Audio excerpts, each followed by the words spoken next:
Hello, happy Tuesday afternoon, everybody. Welcome to episode 9 of Sports Talk from the Heart with Nicky Steez. And yes, we are drawing closer to football season, folks, which means we're going to have some more football content dropping now. And today, we're going to talk a little bit about the Philadelphia Eagles. We're going to talk about some of the recent news surrounding them. We're going to discuss the open workout on Sunday at the Link a little bit, some of the main highlights from that. Then I'm going to do a tier ranking of expectations for teams going into the season. So I got a tier ranker.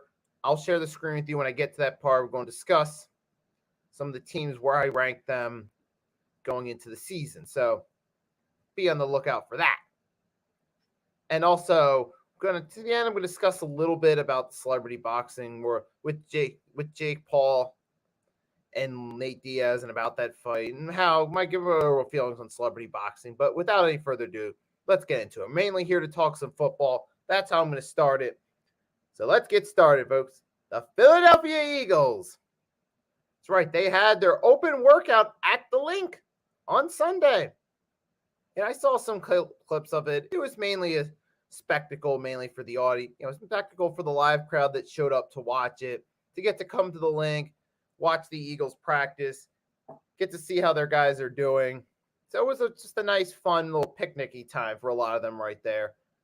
So obviously they showed the fans showing up having fun. The main highlight we got out of it was he got a nice touchdown pass from Hurts to A.J. Brown. A.J. Brown managed to get his feet in bounds along the sideline, the end zone, and he ended up scoring. So that was a nice highlight right there. But overall, mainly it was more about the spectacle, about people coming out, see their team, more about the show of seeing the Eagles players in front of a live audience for the first time since the Super Bowl. So it was a fun little experience, that they do once a year, which I think it's cool. I think it's cool to do that live practice right there. Get those fans to come out and watch it. And that's a good way to get ready, get the fans in the mood for the football season. But hey, it's just a fun little day. But obviously, when it comes to football and the Eagles, there's other stuff to talk about right here as well. And with that being said, some of the stuff we're going to talk about, some of the news going on in practice as of recently. So obviously, one of the biggest things for the Eagles is there have been a few linebacker injuries going on. Nicky Steez has missed a few practices with an ankle injury that he suffered late last week. You also got linebacker Patrick Johnson's out with ankle injury. And the Eagles are obviously looking, they're a little bit worried that, what's going to happen if Nicky Steez can't stay healthy? So they got a little worried. They made two main moves. They signed former Steeler, former Jaguar linebacker Myles Jack, and former Titan linebacker Zach Cunningham to help fill some depth on the roster. I mean, these are mainly depth moves right now. Though, obviously they're doing it because they just want to make sure they have some depth at linebacker, and it doesn't hurt to do that. And besides, with Myles Jack, you only give a 1-year deal. Just let him come in and see what he does. However, one thing's for sure, though, is we do need some linebackers that are actually going to be here consistently long-term. You don't want to rotate the same position too much every year. Obviously, each season there's going to be roster changes. Either going to have players retire or players go to free agency or get traded to another team. So every year there's going to be new additions and departures every year. So you always got to be prepared for that. But I would like to at least have some more consistency with linebacker, at least have somebody there like a Nicky Steez or someone that's actually, is going to be there.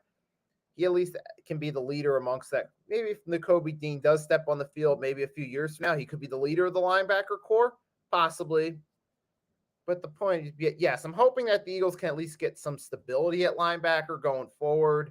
At least have one or two guys that are going to be there year after year at that position.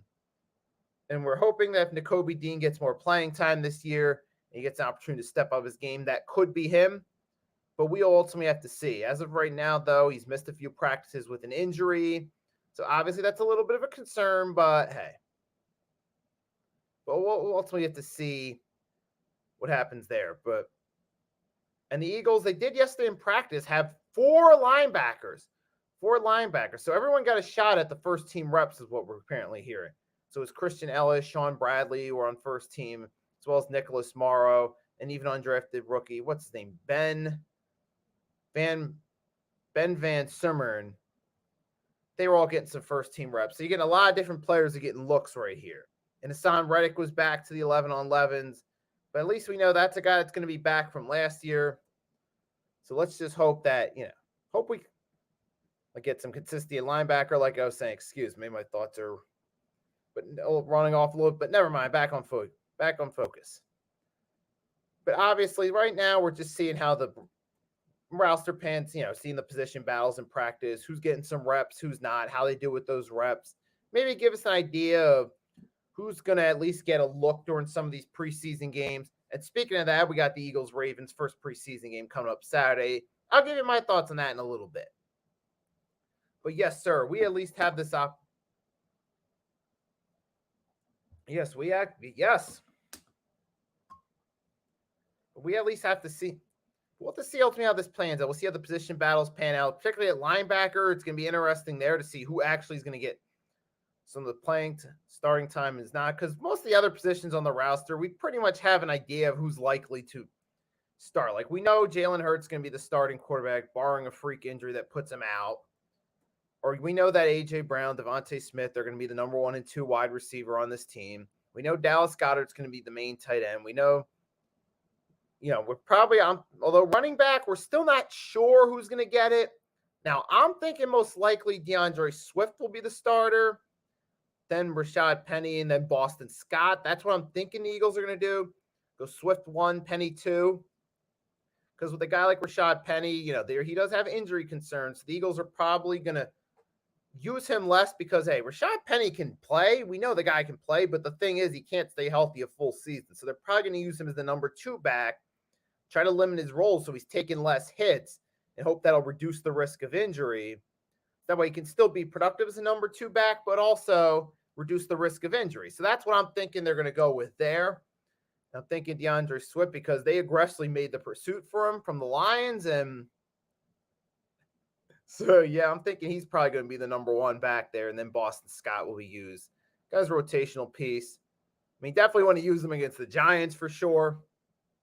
But I'm thinking Boston Scott, as long as all 3 backs are healthy, is going to get the least reps. But if one of those guys gets injured, obviously you can insert Boston Scott into that number 2 spot. But I'm thinking that's what's going to happen. We still don't know for sure who the Eagles are going to decide on with running backs, but we'll also have to see who they decide on. But right now, we're just taking a look around at the different position battles, giving my assessments. We also got other noteworthy news. Devin Allen's remember the guy Devin Allen, the track runner? Remember he had that one phenomenal speed play against the Browns in a preseason game, and then he got cut, but then it was returned to the practice squad. He's been getting some looks right there. We'll see if he stays on the practice squad. I'm thinking he's probably going to stay on the practice squad for the season. That's what I'm thinking right there, unless someone gets hurt, like Quez Watkins gets injured or something. They need to move somebody up. Maybe he might be the guy they move up, maybe. But ultimately, we'll have to see. But as of right now, it's not a whole lot to talk about with the Eagle. Right now, except just keeping our eyes out on the position battles. And while we're still talking about, let's talk about the preseason game a little bit. Now, the preseason game, I would at least like to see the starters get a drive just so they can shake off some of that rust a little bit. I understand, it's preseason. You don't want your starters to get hurt. You're not really going to throw them out there. I get that, and that's respect. That's cool. However, I do think what they should do is at least give the starters 1 possession just to let them shake off that rust. Kind of like a mini dress rehearsal, if you will. So I think they should do that for at least 1 drive, just see what happens. Then, give Mariota some playing time, give your backup guy. Yeah, definitely give Cam Jurgens some playing time in the preseason. That's one thing they ought to do. Because, Jason Kelsey's still going to be the starter as long as he's here. And they brought in Cam Jurgens with the intention that when Kelsey steps down, he'll take that spot. But I do think the preseason games are a good time to give Cam Jurgens those reps, see what he can do, and see where it goes from there. But also, I think, you also get in the linebackers. I think considering you're not quite sure what you want to do with your linebackers yet, use the preseason to decide, okay, who are we going to put in as our main linebackers? Who's going to get the number 1 reps as linebackers come season time? And if you got the preseason, the perfect time for positions you're unsure of at the moment to let those guys go out there and play for it. And running back. Now, we don't know what the Eagles are going to do officially yet. I'm calling that they're going to go DeAndre Swift 1, but maybe the Eagles might decide to try splitting some reps with their backs in preseason to see who does what, and then decide from there who's going to be their number one back come regular season time. So I think this is the time right here, preseason, where any position you're undecided on, like linebacker, maybe running back, let those guys get those reps and use that to help evaluate your decisions. That way, come season time, you know who you're putting in the starting lineup. So I do think preseason Eagles should at least take advantage of the opportunity to at least let this be part of their process of working out the position battles. As far as the result of the game, personally, it's not going to make much of a difference. It's about the individual performances, who does what, how flashy do they look, so on and so forth. But I'll definitely be keeping an eye out on the individual performances for this game against the Ravens, just to see who stands out and who doesn't, and give you my thoughts about it afterward. But hey, we'll have to see what happens. But excuse me 1 second. I got to go grab a sip of water real quick. I'll be right back. 1 moment.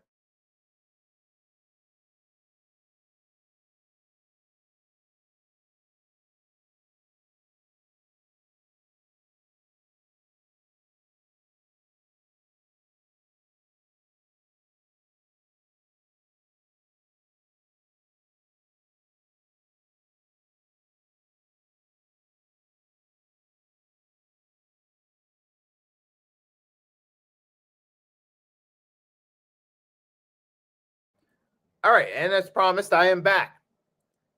Yep, but yeah, I said everything I was going to say about the Eagles. Now I'm going to switch gears a little bit. We're going to go do a tier ranking of what I see teams doing for this upcoming NFL season. So I was looking around the tier ranker. I was thinking of ideas over the weekend. Oh, what can I do when I come on Tuesday? What can I do? And I'm like, oh, why don't I do a tier ranker for teams? So I'll share that with you guys in a minute.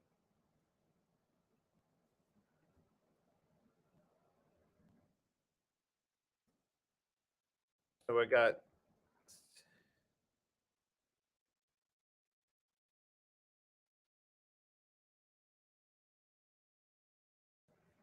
all right, so give me one more. I'm going to share the screen with you guys in just a moment. Then I can show you the tiers for this list right here. And then we'll get into it.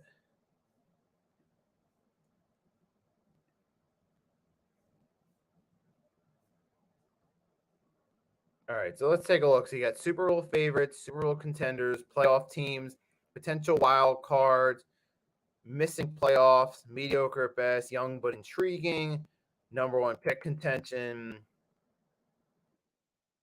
Here's the teams right here. I'm going to give you guys my predictions. You guys that are coming in can comment in the chat. Let me know what your predictions are. Give me 1 second.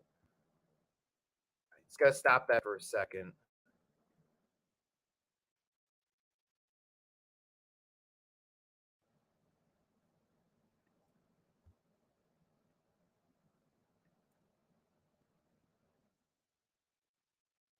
All right, so there's just an ad right there. I was trying to get out the way, so I just stopped sharing that for a second. Now, to it. So we got Super Bowl favorites, Super Bowl contenders, playoff teams, potential wild card, missing mediocre, young number one pick. Let's start. So the New Orleans Saints. That's going to be a tough one with that NFC South because that doesn't look like it's going to be a good division. Now, the Saints, if they stay healthy, they could have a shot at winning out that division by default, similar to the way the Bucs went out by default last year. But that's a big if. But not to mention Alvin Kamara is going to be gone the first 3 weeks of the season because of the suspension. Now, granted, I think based off the offense, it should have been a longer suspension. However, when you're a star player, they give you a lenient suspension. They give you just enough suspension to make it look like they care. But ultimately, at the end of the day, they still want to put their star players on the field as much as possible. But the Saints, I can say maybe a playoff team. They might win their division just by default, but that's only by default. They'll probably be the weakest team in the playoffs. Miami Dolphins.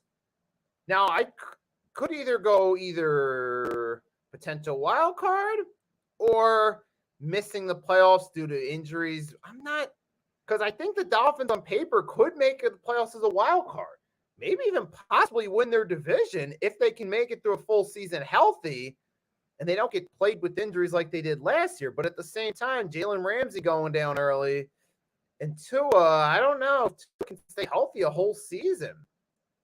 And so is he still going to come back and be able to play the way he has? I mean, with him throwing the ball at Tyreek Hill, he will, but still a possibility Hill could get in trouble for that recent incident. But I haven't heard anything yet. I don't know. I just got a feeling the injury bug is going to catch up to them. That's just me. So I got the Dolphins missing the playoffs. Ravens, it's going to be tough because the AFC North is going to be a tough division. And the Ravens are a team that, if they stay healthy, if the Baltimore Ravens can stay healthy for a whole season, particularly at quarterback, they can really make some noise throughout the regular season with Lamar if they can stay healthy. That's the big if, though, right there for the Ravens. So it's like, yeah, I could see them possibly maybe being a wild card. But at the same time, I don't know. Can Lamar make it healthy a whole season? That's my big question. It's just, until he actually does so again, I'm still going to kind of think, get a feeling they'll start off hot, but I think if Lamar might get hurt, miss some time, and they might slip. I hate to say it, but it might be true. I'll put him as potential wild card because they could. The Bengals, Burrow's going to miss a couple. Looks like he's going to miss a couple weeks. And that division is going to be a tough one too. So I wonder if some of those early games, if say the bet, might play a factor in the seeding for the season, because the Browns return to form with Deshaun Watson as much as like the idea of that, knowing the type of person D. Watson is, but they could possibly return to form. So you got to be realistic of the Browns possibly a team. The Bengals, I think they could be a potential wild card. The Broncos, I don't know, man.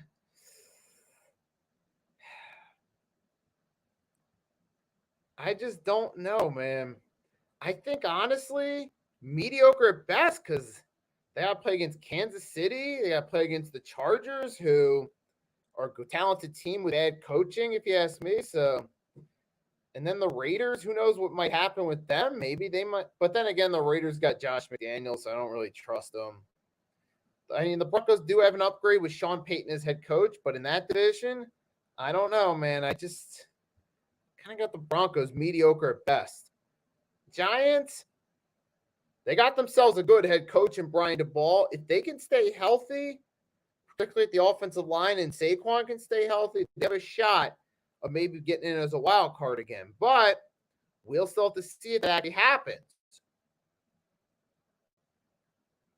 And what happens with Daniel Jones? Does he fall off like Blake Bortles did, and do they lose a lot of games? Or, what's going to happen there? That's the big. I could see the Giants though still being potential wild card. So I got them up there. Now the Minnesota Vikings.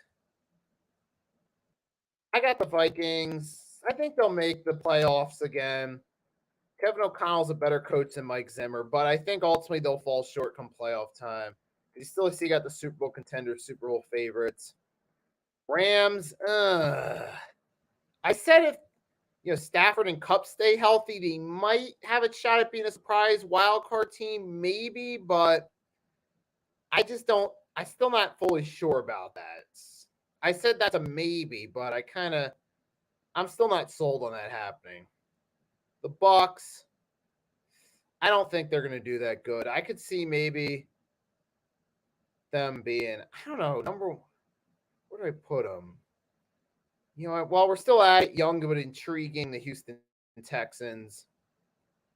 They are young and they are a little bit intriguing, but I don't think the results are going to be there right away. I think because they're still in a deep build, it's going to take a long time for them to get back to form.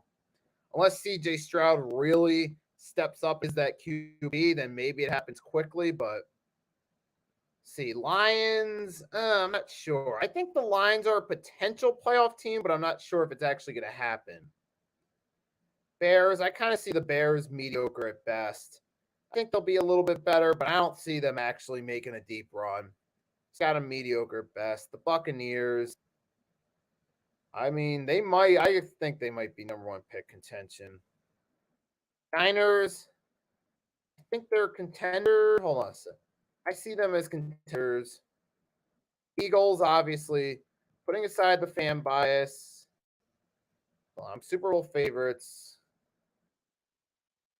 Yep, I definitely got them as Super Bowl favorites for sure. Raiders, I don't trust that team with Josh McDaniels. I don't. I think at best mediocre.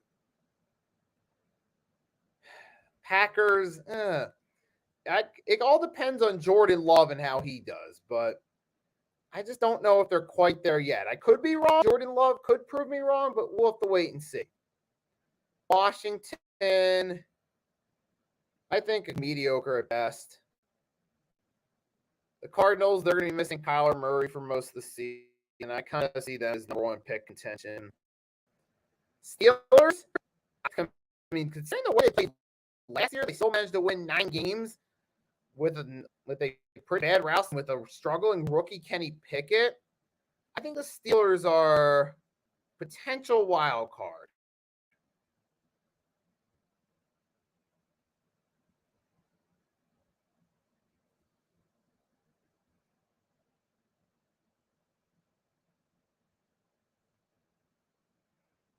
And I see the Bills. I see the Bills as playoff team, and the reason why is because, look, they are a really good team, but I just don't think come playoff time they're going to be able to get it done. I just see them as a good regular season team that falls short in the playoffs. I just don't see them. Even though on paper they could be contenders, I just don't see them.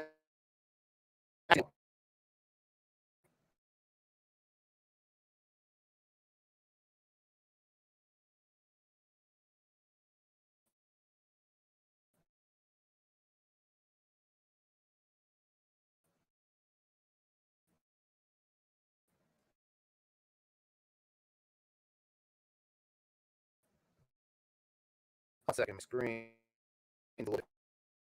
For a second.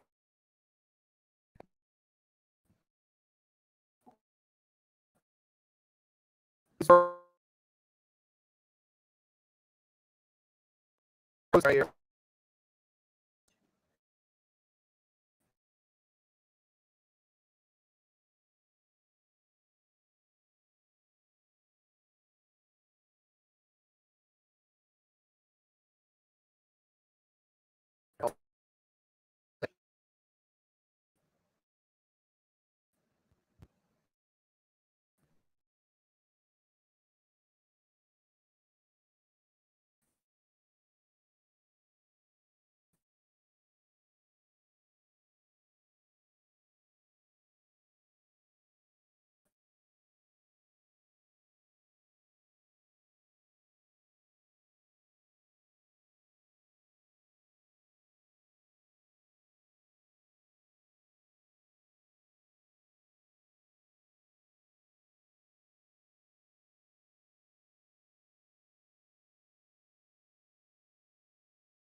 All right, I'm back now. I'm back. So, all right, I'm back now. I got this fixed up right here. So I'm going to share the screen with you. Just my screen froze right there. I had to stop it for a minute, but now we're back. So I'm going to reshare the screen. Let's get back to it.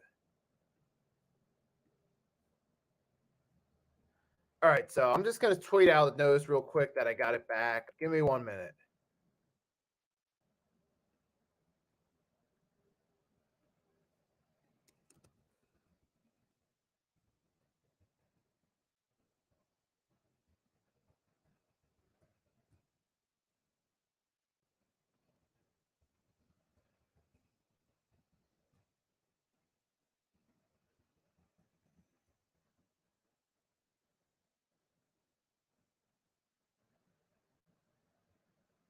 All right, so I just tweeting out to let people know that, hey, I got my screen back.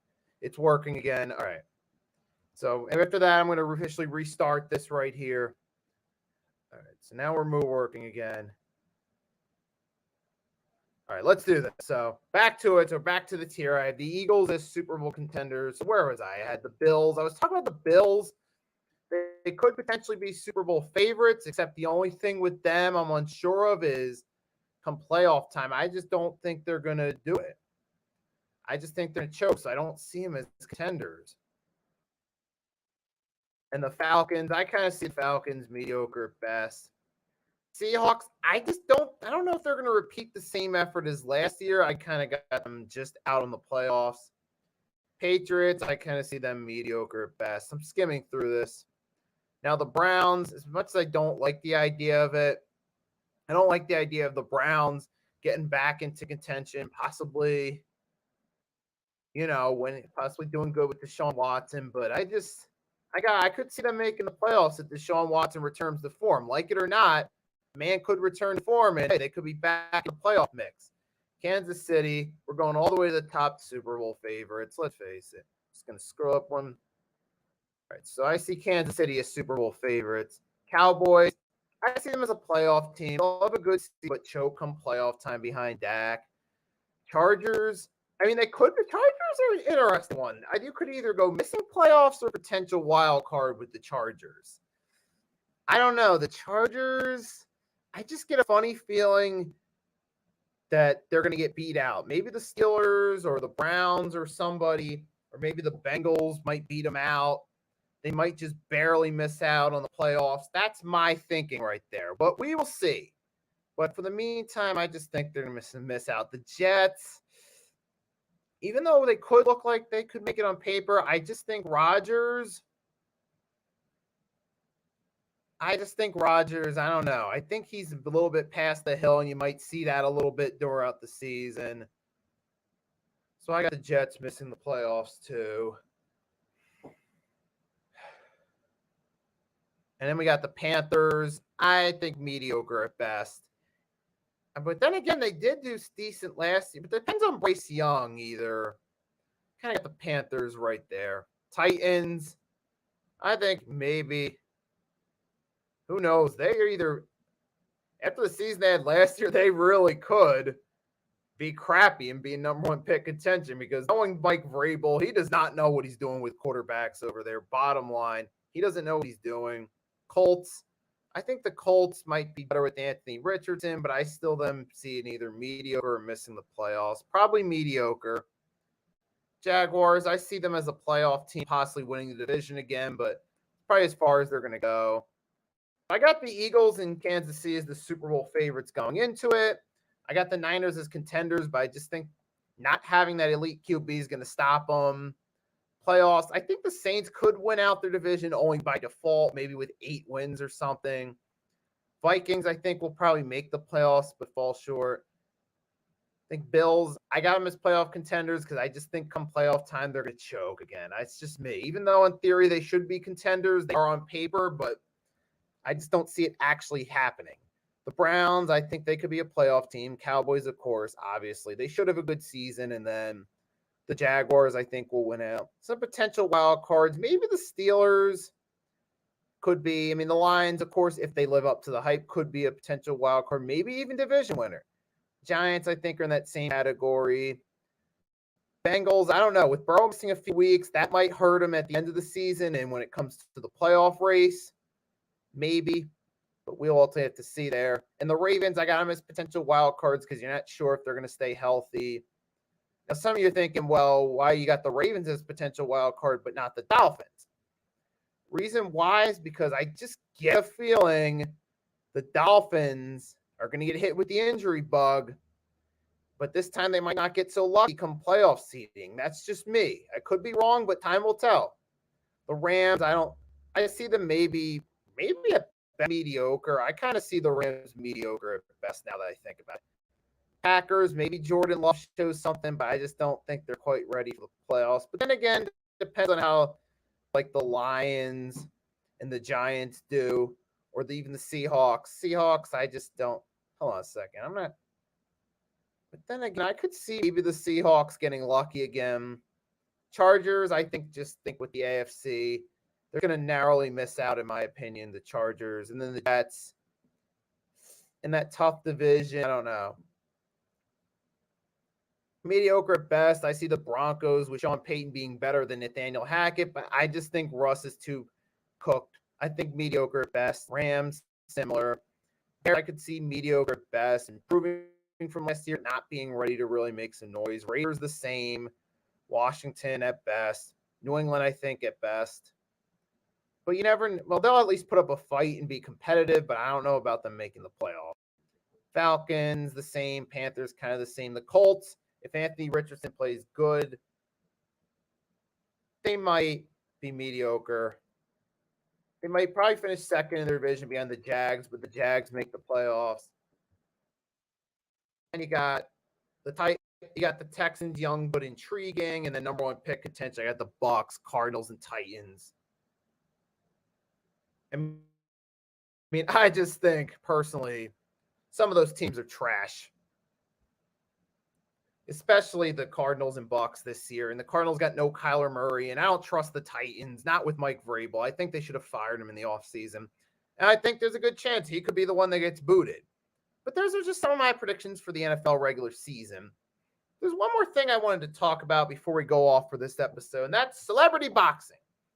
So as you guys know, celebrity boxing is the big trend. We just had the big celebrity fight that recently passed was Jake Paul versus Nate Diaz. Jake Paul's first fight back since losing to Tommy Fury back in February. It was against Nate Diaz in the boxing ring. Paul won by decision. Even afterward, it was noticeable that the two even agreed to do a rematch, but do a rematch in mixed martial arts on Diaz's home turf, so to say. But yeah, obviously, celebrity boxing is the big thing in that world. Me personally, I'm not a big fan of it. I preferred when boxing's main draw was coming from the fighters itself. The guys like the Evander Holyfields, Mike Tysons, Lennox Lewis, Roy Jones Jr.'s, Oscar De La Hoya's, Bernard Hopkins's, so on, James Toney, so on and so forth, Prince Nassim Hamed. And then eventually, Mayweather, Pacquiao, Jermaine Taylor, Kelly Pavlik to some degree, Miguel Cotto. But now that obviously wasn't the golden age for that sport, but obviously the golden age was before that. But long story short, those eras are over. So me, that's why I'm not really keeping up with a whole lot of boxing these days, because I'm not a huge fan of the celebrity fights. But at the same time, I understand, hey, these celebrity fights are a draw. They do draw people in to watch them.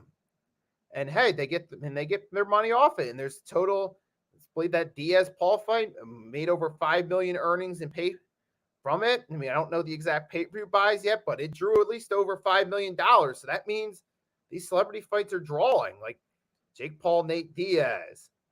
You got the fight Tyrone Woodley, Jake Paul, Evander Holyfield, Victor Belfort back in 2021. These fights are drawing some intrigue. Some of these MMA fighters versus boxers or celebrities. Remember, you had Jake Paul on the undercard of Roy Jones, Mike Tyson. But the point I'm getting at is these fights do create more intrigue, and they draw money for the sport of boxing. Hence why they're going all in on advertising it and making it a thing, because that's where they make their money. So even if I'm not personally a fan of it, I got to acknowledge it's getting recognition. I mean, the Hardcore Sports Network's obviously giving celebrity fights recognition. Some of your fellow members, Mitch Kofsky, so on and so forth. So, hey, it is a draw. Even if I'm personally not a fan, I can't take away from the fact that it's a draw and it's here to stay, whether I like it or not. But hey, it gives people something to talk about, and gives us as content creators something to talk about on our live streams to fill the time. Gives us something to talk about in our short videos to put out content. So hey, in some ways, it's actually helpful to me too. So I can't really say much else about it. But yep, Jake Paul got that decision over Nate Diaz, and apparently there's gonna be a rematch under MMA rules, which hey, that puts it right on Diaz's home turf, if you will. So I think in that one, Diaz would end up winning in an MMA fight. I mean, assuming that they still actually go through with it, of course, because you never know. Something could change between now and then. But we'll ultimately have to see what happens there. But hey, there's not really much else to talk about right now. I mean, basketball season's slow right now, so not much going on there. And then you have, of course, you got, football season picking up. We're starting to talk about it a little bit more. I've been doing that. I was giving talk about the Eagles a little bit, and then talking about, my predictions for the upcoming season. But hey, yeah, but that's all I got for now. So next week on Sports Talk with Art, episode 10, we'll recap the Ravens game, talk a little bit about what we saw from the players there, didn't saw, any other news that's happening in the sports world between now and next week. So that's next week, same time, 1 p.m. Eastern Standard Time, episode 10, Sports Talk from the Heart with Nicky Steez, August 15th, here on YouTube, on my channel and the Hardcore Sports Network. Before I head on out, I'm going to share the link to both channels for you guys. That way you guys can check them both out for yourself. Give me one moment on that one. I'm going to share this right now. First, I'm going to share the Hardcore Sports Network's channel right here. Post in the comments.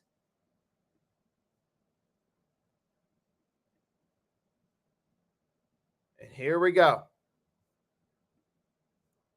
So that's the Hardcore Sports Network channel. So if you haven't done so, make sure you click on the link there to subscribe to their channel so you don't miss out on their content. Get a lot of different content from different content creators. Myself, Mitch Kofsky, Next Shift Randy, so on and so forth. You get a lot of stuff there. You get, talk about football, basketball, even hockey, baseball. You get live streams, live shows talking about them. So there's a lot of stuff there on that you can check out there. And next, I'm going to share the link to my channel for those of you guys that haven't seen it yet. So there is the link to my channel right there. You guys can check that out. Doing a lot of YouTube short videos, mainly talk about football and basketball, mainly Eagles Sixers related content. Sometimes I drop some videos, talk about other breaking news in the sports world. Sometimes talk a little bit about boxing and MMA, a little bit in those shorts. I got this live stream I do every week. And then usually Wednesdays, I'm live at 5 p.m. for Pick and Roll Podcast, Mitch Kofsky, Next Shift Randy, Rios. And sometimes you get some special guests pop in like Coach Ed Gladney. So that's on Wednesdays, 5 p.m. And of course, every Tuesday, 1 p.m. on my channel, Sports Talk from the Heart. So there's the link. I shared to both channels. So to everyone that tuned in, thanks for tuning in. Hope you enjoyed this episode. Hope you enjoy the rest of your Tuesday. Until next time, Nicky Steez signing off.